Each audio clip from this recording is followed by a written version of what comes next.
Saint Valentine, would you die for true love? Valentine's Day is a day known for love, romance, marriage, engagements, cards, candy, roses, and sappy television specials and movies. Where did this holiday come from? Where did the traditions of giving cards and candy come from? Is this just another Catholic feast that has been secularized like St. Patrick's Day or Halloween? Is there any link between the modern practices and the actual traditions? Well, like with all holidays that have morphed over time, it is a little bit of both. On the one hand, it is a Catholic holiday and should be celebrated as such, with legitimate reasons to give cards and candy as was done in the past. But on the other hand, it has been commercialized and certain elements are silly and we lose the point.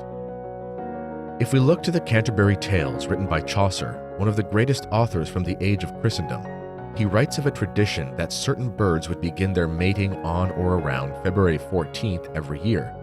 Thus, it was a day when romance was exalted, couples became engaged, and other love-related things happened.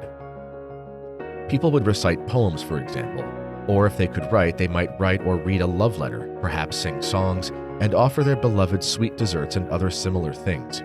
Now, as God would have it, this was and is the traditional feast day of Saint Valentine. So, the traditions that we have today of giving little romantic gifts or celebrating love are actually quite rooted in our Catholic traditions, and there is nothing wrong with them. To be honest, this holiday is still a pretty wholesome holiday, even after secularization. Kids bring cards to their friends at school, people eat candies, and moms and dads find a way to go and celebrate their marriage at a restaurant with lit candles. These are on the surface wonderful things, and if the culture ruins any aspects of them, do not think it is necessary to abandon the whole thing. Don't give ground to the secularists, and don't miss out on our wonderful whimsical traditions that really do bring us joy, just because big business or whoever else has commercialized things. So, what about Saint Valentine? Who is the real Saint Valentine? He was a priest and was martyred in Rome in the year 269 AD. He was a good and holy priest and served Christians in Rome under the persecution of Claudius II.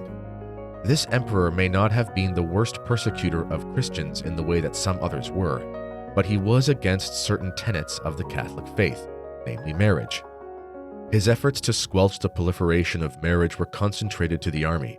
You see, he believed that married soldiers were less effective and therefore sought to stifle attempts for soldiers to be married. He believed that if a soldier was married, he would not be as willing to go and die for his cause.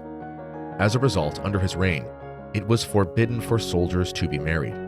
And if you know anything about how disobedient soldiers were dealt with in ancient times, they would be dealt with much severity. However, Father Valentine understood that this was wrong, and that man is called to the marriage or religious life. So he performed secret marriages for Christian soldiers. This secret was found out, and at this time Catholicism was still forbidden, technically speaking, even if tolerated to varying degrees.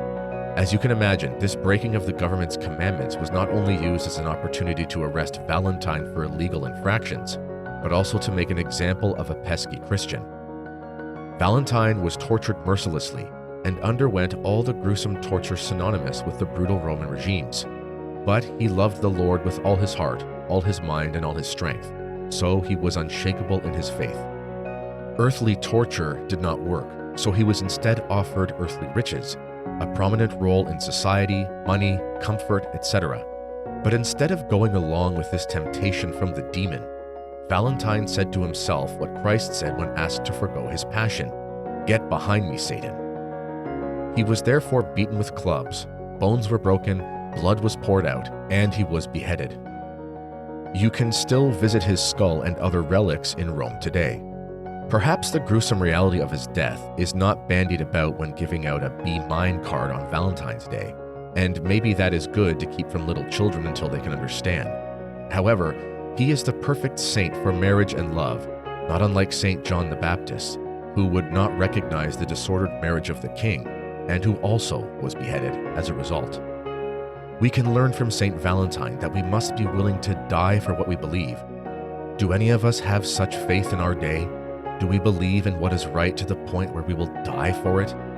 It is a daunting principle to think of, but perhaps we are so addicted to pleasure and comfort that if we were told by the government to give up our faith, we would in order to avoid punishment. Think of the moral evils that just happen everywhere all around us and we do nothing. I'm not suggesting anything drastic, but I am suggesting more effort and more courage. In our places of work, do we just sit by while people blaspheme? Do we just give up our faith in order to get a pension? We will not be taking our pension to heaven, and in fact, all our material wealth is actually quite heavy. It might even be heavy enough to drag us down to hell if we're not careful. While not everyone will have to face real martyrdom, I imagine Saint Valentine did not just wake up one day and decide to be brave when he faced down those clubs being swung at his head. No, he was brave in every moment of every day. Saints do not just come out of nowhere, they are formed in a foundry of grace like iron. If you are weak during mild persecution, you will be even more weak during harsh persecution. Do not think that you can turn on courage like a light switch.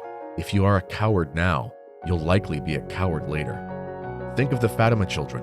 Our Lady showed them the reality of sin at such a young age and asked for courage and penance. They kept their eyes on Mary and stood strong during persecution from the local government at such a tender age. They obeyed God even over their parents, who, although well-intentioned, were misguided. They had the faith of martyrs, and so should we. So when someone says to you, "Will you be my Valentine?" perhaps you might say to them, "Sit down for a moment and let me explain to you what it really means to be a Valentine."